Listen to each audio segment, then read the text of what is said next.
चिड़िया बहुत होशियार थी। सुंदरबन जंगल में उसका ससुराल था। आजकल वो अपनी बेटी सुनहरी के साथ अपने मायके रहने आई हुई थी। टुनटुनी बेटा कहाँ जा रही है? सुनहरी को आराम से बैठकर खाना खिला। माँ, ये सुनहरी मुझे बहुत परेशान करती है। खाना भी ठीक से नहीं खाती। रुको माँ, शायद मेरा फोन बज रहा है। हेलो माँ, सब ठीक तो है ना? आप रो क्यों रही हो? टुनटुनी, कालू का एक्सीडेंट हो गया है, तू जल्दी अस्पताल आ जा। दोस्तों, कल की वीडियो में आपने इतने कम लाइक क्यों किए? मुझे बहुत बुरा लगता है। दोस्तों, जब मैं आपके कहने पर कहानी बनाती हूँ और आप बहुत कम लाइक करते हो, और जब आप कम लाइक करते हो तो मुझे वीडियो बनाने का बिल्कुल भी मन नहीं करता है। तो प्लीज दोस्तों, अब इस वीडियो पर जाकर लाइक कर दो। टुनटुनी चिड़िया जल्दी से उड़ती हॉस्पिटल पहुँचती है। टुनटुनी बहू, डॉक्टर ने कहा है कि कालू के पैरों में गहरे जख्म आए हैं, इसलिए वो अब चल नहीं सकता और जख्मों की वजह से वो उड़ भी नहीं सकता। ये सब सुनकर टुनटुनी चिड़िया बहुत रोती है। वही टुनटुनी चिड़िया के ससुराल में उसकी एक जेठानी और जेठ था। सुनो जी, ये तुम्हारा भाई तो अपाहिज हो गया है। अब हमारी छाती पर क्या ये सारी जिंदगी बैठकर मुंह डालेगा? ऊपर से उसकी बेटी भी है। अब तुम मेहनत करोगे और वो मुफ्त की रोटियां तोड़ेंगे। अरे पिंकी, तुम देखती जाओ, इन्हें घर तो आने दो। मैंने सारा किस्सा ही खत्म कर देना है। तुम मुझे इतना बेवकूफ मत समझो। मैंने सब सोच लिया है कि मुझे क्या करना है। वही टुनटुनी चिड़िया उसके साथ कालू को घर लेकर आते हैं। अगले दिन माँ, मुझे नहीं लगता कि अब कालू कोई काम कर पाएगा और ना ही कभी चल पाएगा। देखो ना, मेरा भी अपना परिवार है, मेरे भी अपने बच्चे हैं ना। मैं कब तक इसके परिवार को भी पालता रहूंगा? बंटी, तू कहना क्या चाहता है? साफ साफ बोल। मैंने सोच लिया है, अब हम दोनों भाइयों को अलग अलग हो जाना चाहिए। हम दोनों भाइयों का कोई अपना मकान या अपनी दुकान तो है नहीं, किराए के घोंसले में रहते हैं और किराए की ही दुकान है। मैं कब तक किराया भी भरूं और सबकी रोटी का भी इंतजाम करूं? कालू, तू और टुनटुनी अपने बच्चों के साथ दूसरे घर में रहने का इंतजाम कर ले।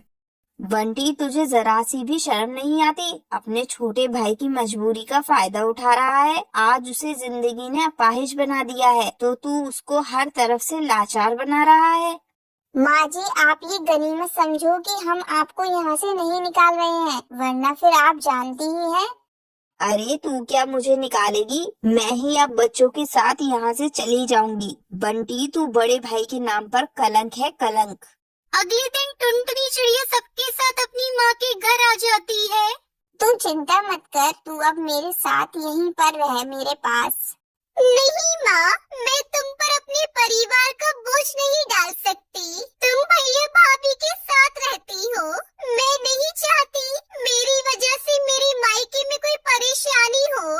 माँ, तुम यहीं पास में ही घास फूस का घोंसला बनवा दो, मैं वहीं रह लूंगी। मेरी बच्ची, तुझे कितने दुख झेलने पड़ रहे हैं, पर भगवान पर भरोसा रख, वो सब ठीक करेंगे। टुनटुनी चिड़िया किराए का घोंसला ले लेती है। अब उसकी सबसे बड़ी दुविधा ये थी कि आखिर वो अपने परिवार को चलाने के लिए पैसे कहाँ से लाए। एक दिन टुनटुनी चिड़िया बाजार चली जाती है। क्या करूँ? मुझे कमाई को कोई जरिया तो ढूंढना ही होगा। मुझे कहीं नौकरी भी तो नहीं मिलेगी। काश मैं ज्यादा पढ़ी लिखी होती। अरे, सब्जी के ठेले लगे हुए हैं। भैया, ये लौकी देना। अभी इनके आलू तोड़ लूं, फिर देता हूँ। ये लो बहन जी, 2 किलो आलू 25 रुपए हो गए। तभी टुनटुनी चिड़िया की नजर हरी तोते के तराजू पर पड़ती है। भैया, ये तुमने तराजू के नीचे क्या लगा रखा है? दिखाना जरा। कुछ भी तो नहीं लगा रखा। टुनटुनी चिड़िया तराजू को देखकर हैरान रह जाती है कि तराजू में चुंबक चिपकी हुई है। अरे भैया, कुछ तो शर्म करो। तुम पक्षियों को धोखाधड़ी से सब्जी बेच रहे हो, चुंबक लगाकर घपला कर रहे हो। ईमानदारी से काम करना नहीं आता तुम्हें? पता नहीं कब से पक्षियों के साथ धोखाधड़ी करके सब्जी बेच रहे हो। टुनटुनी चिड़ियों को ऐसे बोलता देखकर पक्षियों की भीड़ लग जाती है। तभी वहाँ एक सेठ आता है, जिसे देखकर उस जगह पर खड़े सारे पक्षी उसे नमस्ते करते हैं। क्या हुआ? यहाँ इतना शोर कैसे मचा रखा है? ये सब्जी वाला पक्षियों को ठगता है। अपने तराजू में चुंबक लगाकर पक्षी ग्राहकों से धोखाधड़ी करके अपनी सब्जी बेचता है। तेरी इतनी हिम्मत हरिया, तू मेरे ही इलाके में सब्जी का ठेला लगाता है और धोखाधड़ी करता है। मैं चाहूँ तो अभी तुझे यहाँ से हटा सकता हूँ।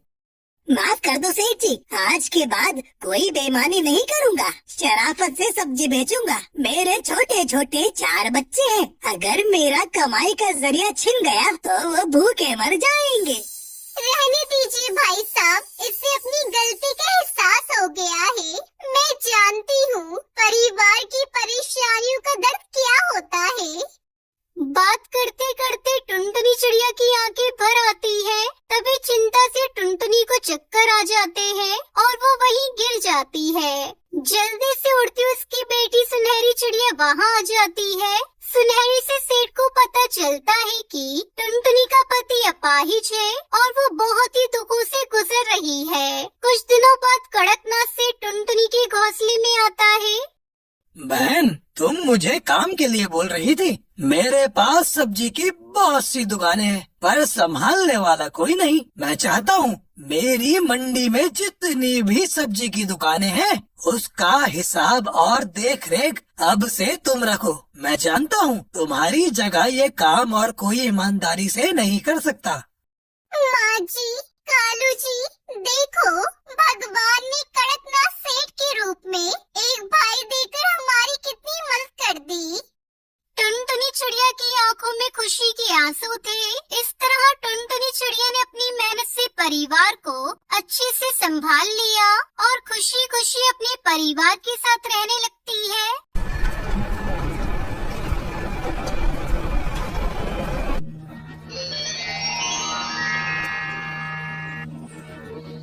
हरिपुर नाम के जंगल में टूनी नाम की एक चिड़िया अपनी बेटी टुनटुनी के साथ रहती थी।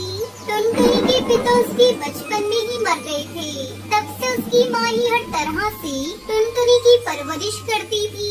अपनी बेटी को किसी चीज की कोई कमी नहीं होनी चाहिए, ये सोचकर माँ टूनी बहुत मेहनत करती थी। और टुनटुनी अभी छोटी थी, इसलिए वो उसे भी अपने साथ लेकर जाती थी। ऐसे ही एक दिन अपना काम खत्म करके घर लौटते वक्त टुनटुनी अपनी माँ से कहती है, माँ, मुझे भूख लग रही है। घर पहुँचने में अभी काफी समय लगेगा। मैं तब तक भूखी नहीं रह सकती। नहीं बेटा, मैं तुम्हारे लिए खाना लेकर आई हूँ। आओ रुको, यहाँ खाना खाते हैं। तब तक आप लोग कमेंट में बताएं 39 डिवाइडेड बाय 6 कितने होते हैं। ये कहते हुए वो दोनों एक पेड़ के पास रुकते हैं। वहाँ पर एक बूढ़े बाबा लेटकर कांप रहे थे। उसे देखकर टुनटुनी उससे पूछती है, बाबा जी, आप यहाँ क्यों बैठे हो? उठिए, क्या हुआ आपको? इतने बड़े जंगल में अकेले, इसका मतलब ये रास्ता भूल गए होंगे। इन्हें उठाओ बेटा, खाने के लिए कुछ देते हैं। इतने में वो बूढ़े बाबा होश में आकर कहते हैं, प्यास लग रही है। टुनटुनी जल्दी जल्दी उन्हें अपने पास जो पानी है वो देती है। पानी पीने के बाद, ये लीजिए बाबा जी, रोटियाँ खाइए, आपको ताकत मिलेगी। ये कहते हुए वो अपनी सारी रोटी उस बूढ़े बाबा को दे देती है और खुद भूखी रहती है। वो बाबा उन रोटी में चुटकी में खा लेता है। कुछ ज्यादा ही भूखे लग रहे हो बाबा जी, ये लो, ये भी खा लो। ये कहते हुए टूनी भी अपनी सारी रोटियां दे देती है। बेटा, मुझे रोटियां देने के लिए आपका बहुत बहुत शुक्रिया, लेकिन मेरी भूख बिल्कुल भी नहीं मिटी है। बाबा, हमें माफ कर दीजिए। हमारे पास खाने के लिए जो कुछ भी था वो सब हमने आपको दे दिया। आप हमारे घर आ जाइए, जितनी चाहे उतनी रोटियां बना कर दूंगी। मेरी माँ जो बात कहती है वो करके दिखाती है बाबा जी। मुसीबत में पड़े लोगों की मदद करनी चाहिए। ये बात भी मुझे माँ ने ही सिखाई थी। वो आपकी मदद जरूर करेंगी। ये बात सुनते ही वो बूढ़ा बाबा एक बड़े से बिल्ली में बदल जाता है और टुनटुनी और टोनी उसे देखकर हैरान हो जाते हैं। अब बताओ, मेरी भूख मिटाने के लिए कितनी रोटियां बनाओगी? मदद करने के लिए आकार से या जीव से कोई मतलब नहीं है। मदद तो मदद होती है। मैंने तुमसे वादा किया था न कि तुम्हारी भूख मिटाऊंगी। मैं अपना वादा हर हाल में पूरा करूंगी। ये कहते टोनी अपने घर जाकर टोकरी भर के रोटियां बनाकर लाती है, लेकिन वो बिल्ला उन सारी रोटियों को एक ही बार में खत्म कर देता है। मेरी भूख अभी कम नहीं हुई है, और रोटियां लाओ। फिर से टोनी घर जाकर अगले दिन सुबह 2 टोकरियां भरकर रोटियां लेकर आती है। वो उन रोटियों को भी एक ही बार में खा लेता है। मेरी भूख अभी भी कम नहीं हुई है। अगले दिन 5 टोकरियां भर की रोटियां बनाते ही घर में सारा आटा खत्म हो जाता है। अब तो घर में भी आटा खत्म हो गया है माँ। अभी भी बिल्ला भैया की भूख नहीं मिटी तो हम क्या करेंगे? बेटा, अगर मुझे कुछ हो जाए या बिल्ला मुझे सजा दे तो तुम अपना ख्याल रखना। बेटा, वो बस तुम्हें कुछ न करे, यही काफी है।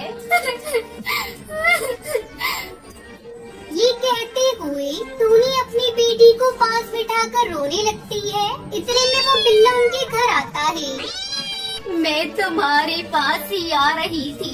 ये लो 5 टोकरी रोटियां हैं। इन्हें खाने के बाद भी अगर तुम्हारी भूख नहीं मिटी तो और रोटियां बनाने के लिए मेरे पास आटा नहीं है। अब तुम मुझे जो चाहे वो सजा दे सकते हो। इतना सुनते ही वो विशाल बिल्ला एक परी चिड़िया के रूप में बदल जाती है। आप लोगों के कितने अच्छे दिल हैं। मैं आप लोगों से मिल पाई हूँ। मुझे इस बात की बहुत खुशी है। मैं आप लोगों की परीक्षा लेने के लिए आई थी। आप लोगों के बारे में जानने के लिए मैंने वो राक्षसी रूप लिया था, लेकिन आपने अपनी जुबान की खातिर अपना सब कुछ मुझे दे रहे थे। आप लोगों की अच्छाई मदद करने की हृदय के लिए मैं आपको एक इनाम देना चाहती हूँ। ये कहते हुए एक रोटी बनाने वाली मशीन को जादू से बनाकर वो उन्हें दे देती है। ये एक रोटियां बनाने वाला यंत्र है। इससे रोटियां बनाने के लिए आपको इसमें आटा डालने की भी जरूरत नहीं है। बस इसे अपने हाथ से घुमाते जाओ और इसमें से रोटियां निकलती जाएंगी। इसकी मदद से आपको कभी खाने की कमी नहीं होगी और जिंदगी आराम से कटेगी। इससे आप दूसरों की मदद भी कर सकती है। ये कहते हुए वो देव परी चिड़िया वहाँ से चली जाती है। उसके बाद टोनी उस यंत्र को इस्तेमाल करके अपने व्यापार को शुरू करती है। उसने जैसा सोचा था ठीक वैसे ही टुनटुनी के बच्चे स्कूल में पढ़ाती है।